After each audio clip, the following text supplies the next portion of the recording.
नमस्कार मित्रांनो, आपण या व्हिडिओमध्ये बघणार आहे बघा मार्शल लॉ आणि राष्ट्रीय आणीबाणीमध्ये काय फरक आहे। तर मार्शल लॉ मध्ये काय असतं की मार्शल लॉ मुळे शासन आणि सामान्य कायदा न्यायालय जे आहेत ते बंद होतात, तहकूब होतात, ठीक आहे।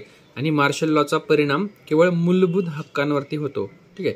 मूलभूत हक्क म्हणजे नेमकं काय असतं आपण आपल्या व्हिडिओमध्ये काल बघितलेलं आहे, तिथे तुम्ही आपल्या चॅनलवर जाऊन व्हिडिओ त्याचा तुम्ही बघू शकता। तर कोणत्याही कारणामुळे मोडकळीस आलेला कायदा आणि सुव्यवस्था पुनर्स्थापित करण्यासाठी मार्शल लॉ घोषित केला जातो। तसंच सेम आहे राष्ट्रीय आणीबाणी, थोडासा फरक आहे याच्यामध्ये।